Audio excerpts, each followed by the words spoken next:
All right, meeting debrief. Meeting happened yesterday. Working session about the budget and township finances in general for March 7th, 2022. And it's 2.5 hour meeting, and I'll hit on some of the major things. A number of things were discussed that we didn't really come to a solid conclusion on, and some things are relatively small. Property sales, the $200,000 that we made this year on property sales, we're going to put towards the sewer debt that's on the Wayside property that the township had acquired a number of years ago, and we're going to move forward with the idea of fully paying off what the township owes on that. The rental house the township owns, we're going to look at selling. I'll probably bring that up to open bidding starting in April. We didn't really come to a conclusion on the parks, and they're part of the ARPA discussion for money and discussion in general. Seems reasonable for something to be done, but it's a trade-off of, do we want to spend the money on this or this? If we had unlimited money, obviously everyone would upgrade those as much as possible. But the trade-off is a debate that's occurring. And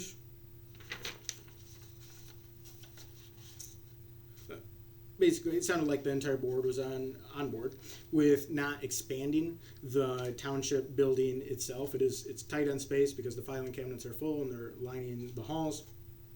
But doing the basic upgrades, getting the electrical system back up to fully functioning, getting the security system or some version of a security system working, getting the audiovisual system better so people can hear and see meetings, and which would be good. We put up a very cheap one at the beginning just because I wanted to record and post meetings.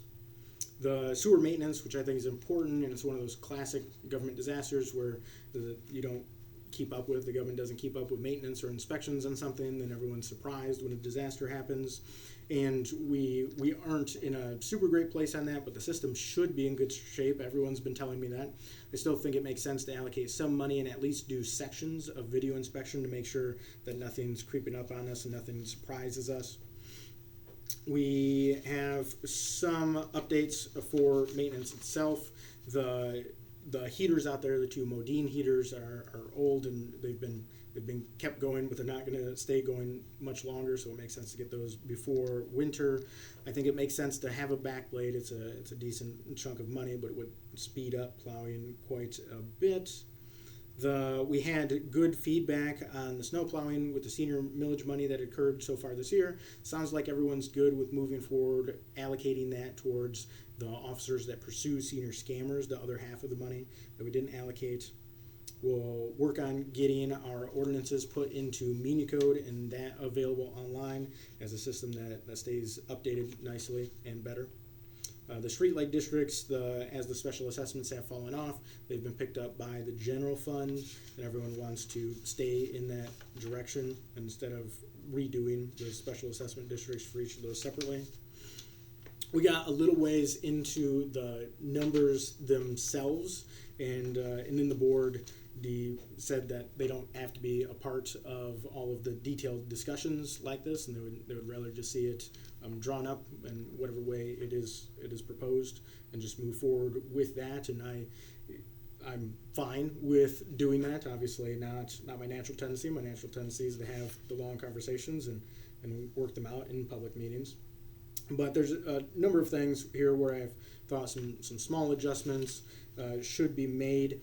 And I was surprised that no one brought up that if you look at the end of the sheets and you say net of revenues and appropriations, all funds, it's negative $576,411.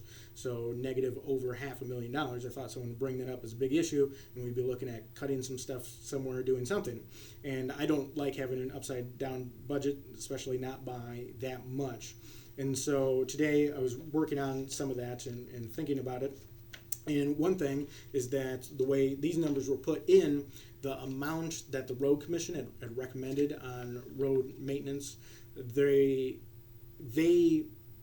had said a certain amount, and it's in here. I can't remember exactly what it is, but they were willing, because they're roads that they're saying they should be done, they're willing to cover 50% of those, and they were put in here as 100%. And so that saves about $200,000, so that helps quite a bit. And then we, just like we sold property for a little over $200,000 this year, that is calculated into this as nothing. It's previously been the township policy that the township tries to own as much land as possible and does not sell it. And I mean, some occurred before, but the general philosophy was in the direction of the township not selling land. And I'm not sure why. It doesn't even seem to be a left-right issue at this point. It seems like a decent number of people think the township should own a bunch of land, but I haven't heard a great answer on exactly why the township should just be holding a bunch of land. And it's not my philosophy, obviously. And so if we plug that number in, right now on a new sheet, I have $200,000 plugged in, which I think it'll probably end up being higher than that. And so with those couple of major adjustments, when the new numbers are calculated, it comes to negative $130,573. And now about 90,000 of that, just a little less than 90,000 of that, is because of the big fire truck purchase that the fire department has been planning for, Alan's been budgeting for, and is part of the equipment millage that was passed through. And so that part is very reasonable. It's coming out of their fund balance, which they have. And so that leaves about $40,000 that all of the other funds are upside down on at that point. And I actually think that'll probably be surpassed by the property sales themselves. And so I could include that in here. And so that would, with the caveat of the fire department purchase, which was planned, that would bring the budget up to balance, which I prefer, and I think is good. And I realize and I understand, especially from talking with other people in the government, that if you have a fund balance, then you can eat into the fund balance. And there's a pretty strong philosophy that the municipalities and I've talked to lawyers through the MTA, Michigan Townships Association, and things about this, that you shouldn't have very much money as a government, because then you're withholding money you've taken from the people for tax money. And so you should spend it all plus more. Seems to be the general philosophy, and you can see that operating at different levels. And I understand some of that argument, but some of this I understand from a political perspective, but it doesn't seem responsible in the way it was done. And I think previously, because the township has had financial issues, that there were things done to make the budget look like it was being balanced, but it was balanced in appearance, not in substance. And so the one was on the Wayside property, the township not paying itself on the debt that it acquired when it acquired the property. And which is very odd to do if you're going to acquire the property, because the bond still has to get paid. And so by the township not paying itself when it got that, it appears that you're saving that money that you're not paying, but the bond still has to get paid. So you're running your sewer fund down over time, and in the future it's going to be bad, which is now what we're coming up. Technically, it would go completely broke with $0 in 2025 if we did nothing. We're doing different adjustments to make up for it. Raising rates for one. We're actually paying Muskegon Charter Township more on River Road for them to maintain that part of the sewer than we're collecting on that sewer. And I think a big part of that is because the township was involved in two major court cases that went to the Court of Appeals in the state. And so it's odd to raise rates in the middle of a court case over rates, and it's odd to raise rates right after. And so I understand why those were delayed, but it makes the finances not work. So the township's losing money every month on that, and it was just poorly planned. And then the same thing with a lot of the maintenance things on these buildings and on the parks, and they were cut way down because you don't have to calculate that in, you don't have to depreciate it anymore. And these games are played at all levels all the time for these political appearances. We're in an election year now, and I know that some of the governors have put out that they want the federal government to cut the gas tax, the federal gas tax, but they just want them to stop it through the election. That's literally it. And then as soon as the election is over, so through the end of the year, as soon as the election is over, they're being sworn in again, and the gas tax will kick back in. That's what the proposal is. And so it's very interesting how they play these games. And we could do that, right? And I don't believe in it.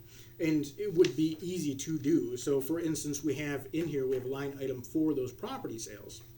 We had initially calculated at 0, but I don't think that's realistic, and I would like this to be realistic as it can be. They're obviously they're guesses, and a lot of people don't admit that.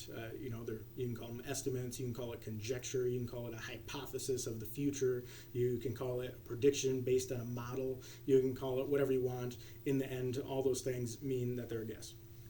And so we have a revenue slot for those property sales, and we have that at a certain amount. Now it was 0. Now I've put it up to $200,000, and I think that's very conservative. Should probably raise that a little bit. And we are also going to pay that money, along with the $200,000 we already have, into the sewer fund, which has another section for revenue on here as well. And so the money is moving from the township to the township, but could be counted as revenue twice. So when you get to the end of the chart, your numbers would look higher than they are in reality, because you're counting something twice, which would look fine in the calculation, but doesn't actually match reality, right? You're making up numbers at that point. You're making up money that's not going to be real. And so then it would look like we have a huge surplus, but just on the paperwork in that situation, because that money has to go out to pay the bond. And so it has to move into the township, from the township to the township, from the township through the county into the bond.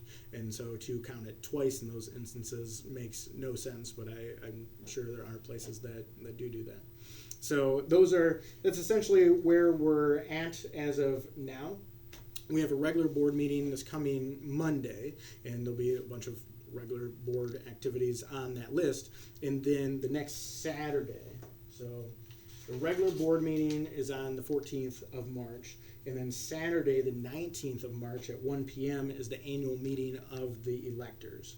And that the board ends up doing after the annual meeting of the electors, immediately after there's a special meeting, and that is where the budget gets approved in final. And so maybe late this week or early next week probably, I will get the packet out for the annual meeting of the electors as well, and tomorrow I'll get out the packet for the regular board meeting. And so and we have board review happening at the same time, so lots of activity through March Madness could be called. And essentially those are the adjustments being made to make that budget make more sense. The ARPA funds, we didn't come to a great conclusion on. There's a decent amount of debate there on different projects that people would like to do. And originally it came through the federal government as a political move at the federal level to say they were giving away lots of money. And it came with really restrictive rules, but unclear rules as well. And you could only use it on water, sewer, and broadband infrastructure. I contacted 15 companies for broadband, and none of them wanted to do anything in Dalton, even if we had money available. Comcast thought $800,000 was laughable as an amount.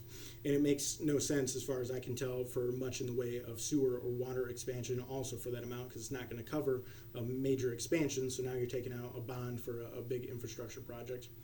And you can't use it on debt, because I'd inquired into that, because the township had acquired that sewer debt, but you can't use it for that. Now that the rules have been finalized, it's much more open, and especially for a place that has under $10 million in revenue, which we do. Even if we include the township and fire together, we have about a $2 million budget, so way under that amount. And that means it's pretty open on projects. It can even include roads, and so it's quite wide open. And so a lot of people think that the $800,000 would go a long ways, but when you're dealing with these type of infrastructure projects and projects in general, it really doesn't. And so it has to be debated, and we have to pick and choose. Now we have until 2024 to allocate the money, and we have until 2026 to spend the money. And so it doesn't have to be done right away, but there is a ticking clock, so it does have to get done. And that's essentially where we're at on that money. So if anyone has any questions, of course, feel free to contact me. And if you go to the website, which once we get signed up with Municode, this should be easier to access for people, hopefully. But still, on the website, we have the meeting packets publicly available. And, of course, we record and post the meetings on YouTube. And so those are publicly available. And I'm doing these briefing and debriefing sessions, so hopefully people can consume the information a little easier, too, and get updates in this way. So anything else, let me know.